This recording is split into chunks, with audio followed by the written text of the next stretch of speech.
Hi YouTube, little video review and install here on my Renogy starter kit that I installed on my truck camper.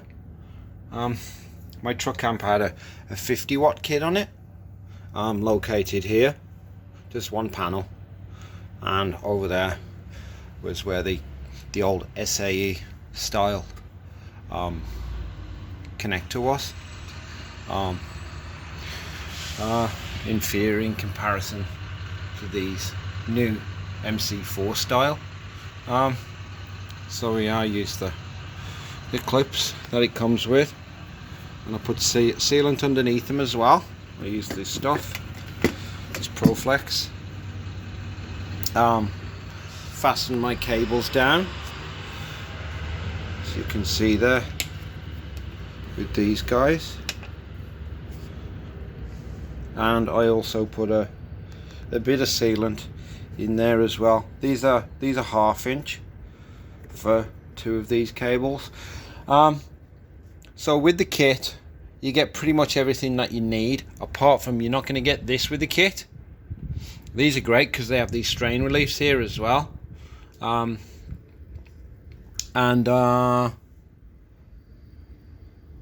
you're not going to get this 5-foot extension as well.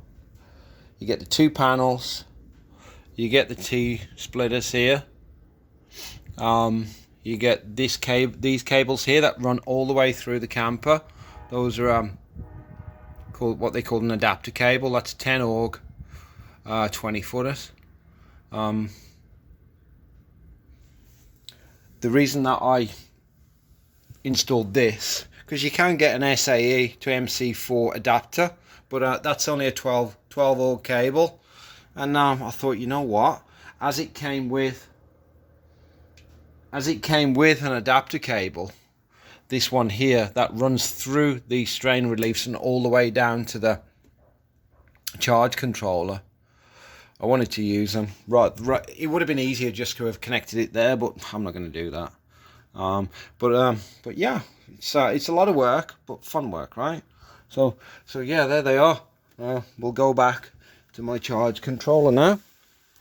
Obviously with every application, every camper, it's going to be different. Like I managed to fish mine down through the roof here, through here. I fished it down through that unit, whatever you call it, through here, down through here, down through the floor.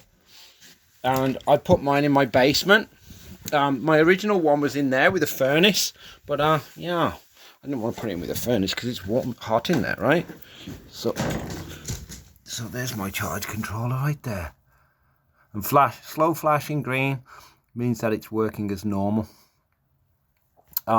It's fused right there. I went with that style fuse holder, rather than the ones that have little pigtail wires coming off, because then I'm not soldering, let's say a number 10 to a number 12, for example. With that, I can just use a spade terminal that I soldered on there as well. A female, I soldered them, crimped and soldered them, and I've just put a 25 amp fuse in. They say for a 200 watt panel, it's a 20 amp fuse. You know, these cables, the cables are good up to 400 watts anyway, so this system can be expanded up to 4 of those panels, believe it or not, and that will still be under 30 amps. And obviously this cable here and the negative go straight to the battery. Like before, with my 50 watt, it came down to this little blade fuse holder here, and it went to this kind of terminal block.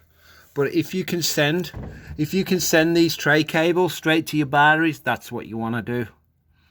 You're going to get less voltage drop, and your charge controller is going to be able to just understand what's going on at your batteries a lot better, especially if you're going to be using one of those Bluetooth